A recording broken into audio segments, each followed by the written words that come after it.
Okey, Assalamualaikum warahmatullahi wabarakatuh. Bersama saya pada malam ini Azwan Nasir dalam rancangan ataupun segmen Meh Sembang, yang kata rancangan yang baru dilaksanakan dalam PKP yang kedua ni yang dianjurkan oleh Rakan Hidayah Perlis. Okey, jadi malam ni bersama saya Nur Intan Syafiqah Irjana, merupakan mualaf santunan Hidayah Center Foundation Perlis. So, apa khabar? Anne? Alhamdulillah sihat. Alhamdulillah. So, macam mana PKP? Sekarang tinggal duduk kat mana? Masih berada di Kamsi, Poli. Oh, di PTSS? Politeknik Politeknik Tuanku Syed Sirajuddin. Oh, okey. So, sekarang ni nak panggil Anne ke, nak panggil Intan ke, Syafiqah ke Irdiana? Sebab nama panjang sangat ni. Panjang sangat tu. Panggil Anne. Okey Anne, terima kasih sebab sudi bersama kita pada malam ini. Jadi hari ini kita nak berbincang lah ataupun bersembang berkaitan dengan macam mana yang boleh memeluk Islam, perjalanan kehidupan yang mana kita dimaklumkan yang memeluk Islam pada 2019. Ya, betul. Okey. Jadi inilah nak tanya direct lah, terus lah.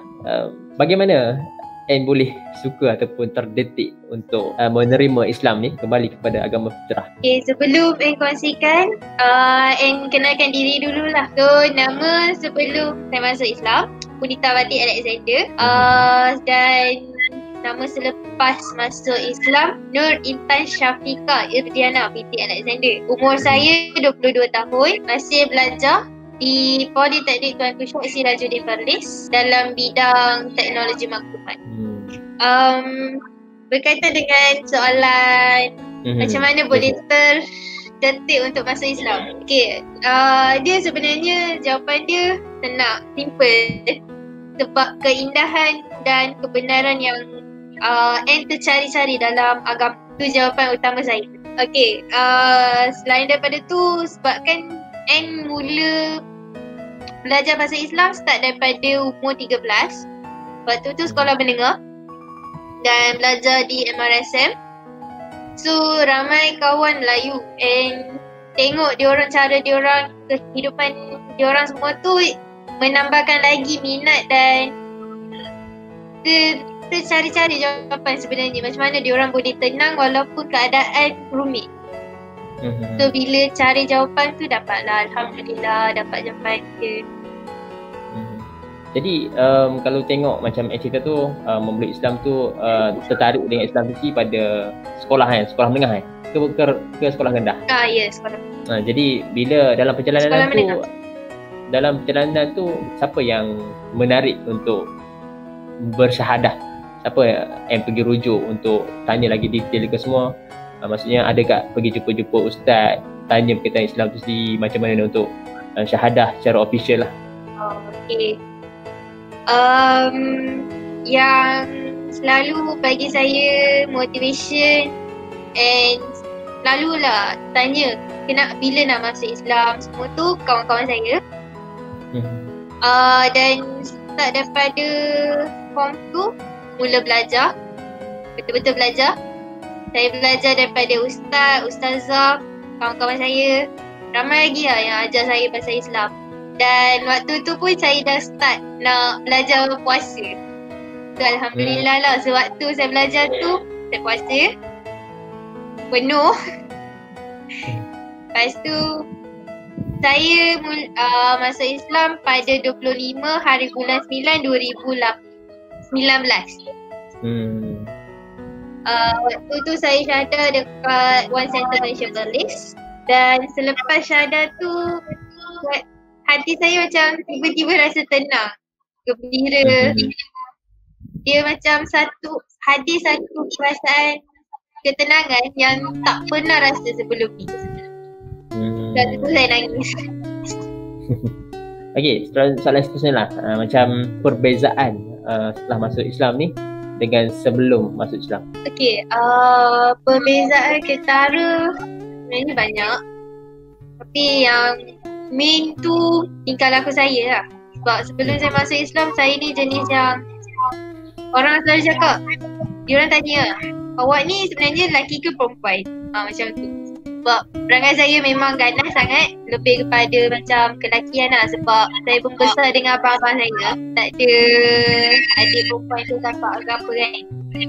So memang perangai saya macam tu. And then bila masuk Islam, saya ada kawan yang dia banyak ajar cara jaga tingkah laku semua tu sebagai seorang Muslim.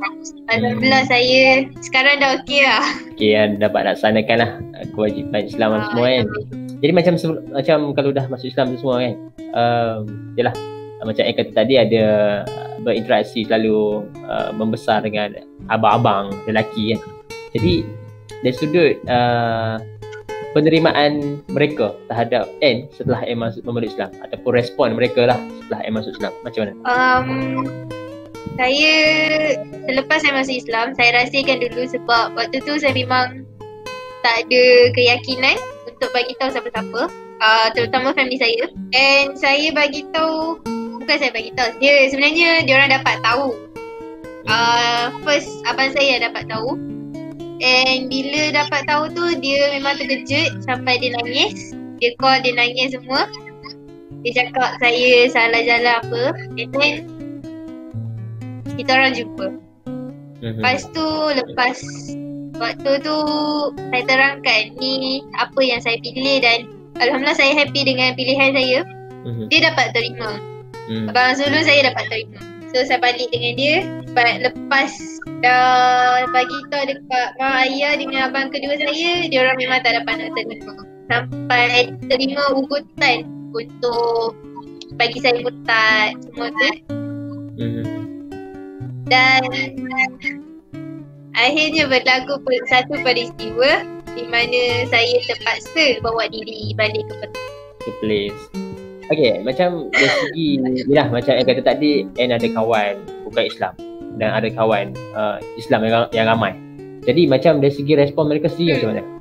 Respon dari segi kawan tadi macam dari segi keluarga, tapi kita nak bawa kepada kawan-kawan, pandangan mereka ataupun sambutan lah bila Anne masuk Islam dari segi. Okay, sambutan kawan-kawan yang bukan Islam waktu saya masuk Islam, diorang first pada beberapa hari dan minggu yang pertama tu diorang macam pelik dengan saya. Sampai ada yang tak sembang semua tu. Then lepas macam saya walaupun dah berlainan agama dengan kawan-kawan yang bukan Islam, saya tetap berkawan dengan diorang, tetap tanya khabar. And lepas beberapa hari tu alhamdulillah kami okey dah. Kami macam dah boleh bersembang macam biasa. And dari segi kawan-kawan yang beragama Islam, mereka selalu support saya. Diorang ajar saya and then diorang macam bagi motivasi lah untuk tak down semua tu. Sebab lepas masuk Islam saya memang down sebab family tak terima, kawan-kawan jauh. So hanya rakan Islam, diorang yang support saya dari awal sampai saya betul-betul ada semangat. Jadi sekarang macam syukurlah kan ada kawan yang support. Okay, soalan seterusnya lah. And macam yelah, kalau dekat Malaysia ni ada ramai orang yang ingin mengenali Islam tu sendiri ataupun ingin berhasrat macam Anne yang sebelum ni yang nak memeluk Islam tapi tak tahu cara. Jadi apa nasihat Anne kepada mereka di luar sana untuk kembali kepada agama fitrah? Silakan. Okay, ni yang saya suka ni. Sebenarnya untuk non-Muslim dekat luar sana tu, sebenarnya nak belajar pasal Islam tak ada masalah. Boleh belajar di mana-mana saja, dengan siapa-siapa saja pun boleh belajar sebenarnya. Tapi pastikan cari guru yang betul lah. Jangan cari orang yang macam diorang sendiri tak pasti dengan apa yang diorang nak sampaikan. So antara platform yang boleh cari pasal Islam, One Center Malaysia Police, Hidayah Center Foundation, guru-guru, ustaz-ustaz, kawan-kawan se-Islam. Dan untuk yang non-Muslim, kalau ada soalan pasal Islam atau rasa ragu-ragu tentang sesuatu benda, seeloknya tanya kepada orang Islam dan juga lebih afdah tanya kepada ustaz ataupun ustazah ataupun orang-orang yang berilmu. So insyaAllah akan dapat jawapan yang betul. Tak ada atau pesum sangat. Jadi okey, macam nak saya tertarik lah macam yang kata untuk menarik lagi ataupun memberi pandangan yang baik kepada non-Muslim. Setakat ni apa usaha Anne ataupun tugasan ataupun yang telah Anne mainkan peranan dekat Malaysia ataupun Perlis, ada tak terlibat dengan mana-mana NGO ataupun badan-badan yang fokus kepada dakwah dan Muslim ataupun dengan saudara baru sendiri. Okay, soalan yang bagus. And selepas masuk Islam and sebagai volunteer OCM, dan selepas kena dengan Azwan, saya masuk HCF dan sebagai volunteer Rakan Hidayah Perlis. Alhamdulillah selepas saya masuk Rakan Hidayah dan selepas beberapa perbincangan, akhirnya saya dengan bantuan Azwan dan juga Ustaz, saya tubuhkan satu kelab Rakan Hidayah PTSS. Dan main reason sebab dia satu, untuk teruskan berdakwah dan sampaikan dakwah kepada yang non-Muslim. Setakat ni program yang kita orang Rakan Hidayah PTSS yang telah buat adalah iftar bersama non-Muslim. Alhamdulillah ada beberapa orang yang sampai.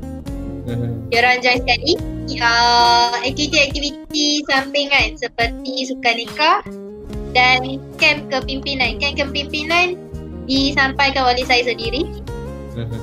Dan ada seorang saja yang bukan Islam datang, tapi dia datang separuh masa je. Lepas tu dia dah nikahkan diri.